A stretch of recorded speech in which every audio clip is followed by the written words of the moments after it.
Videos देखने के लिए सब्सक्राइब करें जनसत्ता.com, बेल आइकन दबाकर पाएं लेटेस्ट नोटिफिकेशन। नमस्कार, स्वागत है आपका जनसत्ता पर।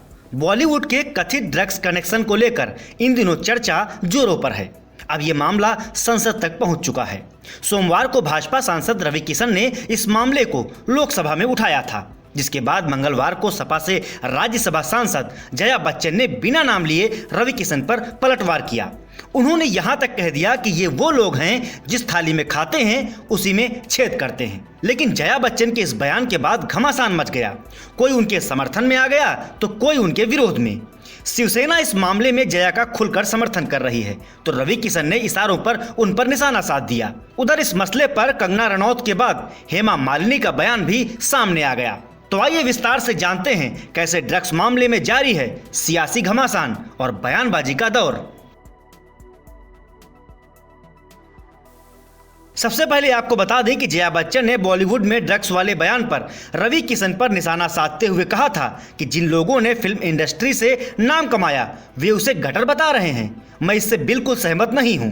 जिसके बाद कुछ लोग जया बच्चन के साथ नजर आए तो कुछ लोग रवि किशन और कंगना का सपोर्ट करते दिखे। बीजेपी सांसद हेमा मालिनी ने कहा कि सिर्फ बॉलीवुड में ही ड्रग्स इस्तेमाल की बातें क्यों हो रही हैं। जिस तरीके से लोग बॉलीवुड को निशाना बना रहे हैं वह बहुत ही गलत है, यह बिल्कुल भी सही नहीं है। दरअसल कंगना रनौत ने ही कहा था कि अगर नारकोटिक्स कंट्रोल ब्यूरो यानी कि एनसीबी बॉलीवुड की जांच करता है तो पहली पंक्ति के कई सितारे सलाखों के पीछे होंगे। अगर ब्लड टेस्ट हुए तो कई चौंकाने वाली बातें सामने आएंगी। उम्मीद है कि प्रधानमंत्री जी स्वच्छ भारत मिशन के तहत बॉलीवुड जैसे गटर को साफ करेंगे, जिसके बाद मानसून सत्र में सांसद रवि किशन ने यह मसला संसद में उठाया था। इस बीच संसद में बॉलीवुड के ड्रग्स एंगल को लेकर भाजपा सांसद रवि किशन पर निशाना साधने वाली राज्यसभा सांसद जया बच्चन के समर्थन में शिवसेना आगे आ गई है। पार्टी ने मुखपत्र सामना की संपादकीय में जया बच्चन की जमकर तारीफ की है। वहीं बिना नाम लिए इशारों में रवि किशन पर भी निशाना साध दिया। संपादकीय में लिखा गया है कि बॉलीवुड में एक से एक बढ़िया कलाकारों ने यहाँ योगदान दिया है। यहाँ लोग सिर्फ गटर में लेटते थे और ड्रग्स लेते थे। ऐसा अगर कोई दावा कर रहा है तो ऐसी बकवास करने वालों का मुंह पहले सूंघना चाहिए। संपादकीय में आगे कहा गया कि जया बच्चन अपनी बेबाकी और सच बोलने के लिए काफी ज्यादा लोकप्रिय हैं। इसके अलावा संपादकीय में जया बच्चन के तारीफ में कई कसीदे गढ़े गए हैं।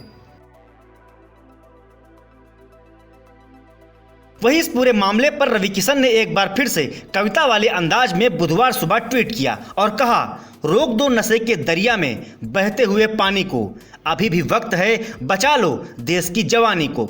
वक्त रहते जो न जागे तुम तो अनर्थ हो जाएगा, नशे की लत से तुम्हारा सारा जीवन व्यर्थ हो जाएगा। इससे पहले रवि किशन ने ट्वीट किया कि नशा फूंक कर बढ़ी किसकी अब तक शान, चिता सरीखा तन जले घर होवे शमशान। बॉलीवुड का हित यही, समझो ध्यान लगाए, सभी नशे से मुक्त हों ऐसा होए उपाय। रवि किशन ने मीडिया से कहा कि मैं उम्मीद करता था कि जया जी मेरी बात का समर्थन करेंगी। बॉलीवुड में हर कोई ड्रग नहीं लेता, लेकिन जो लेते हैं वो उस साजिश का हिस्सा हैं जो दुनिया की सबसे बड़ी फिल्म इंडस्ट्री को बर्बाद करना चाहती है। जब मैं और जया जी आए थे तब ऐसी स्थिति नहीं थी, लेकिन अब हमें इंडस्ट्री को बचाने की जरूरत है। फिलहाल इस रिपोर्ट में इतना ही, लेकिन इस मसले से जुड़े हर अपडेट के लिए आप बने रहिए जनसत्ता के साथ।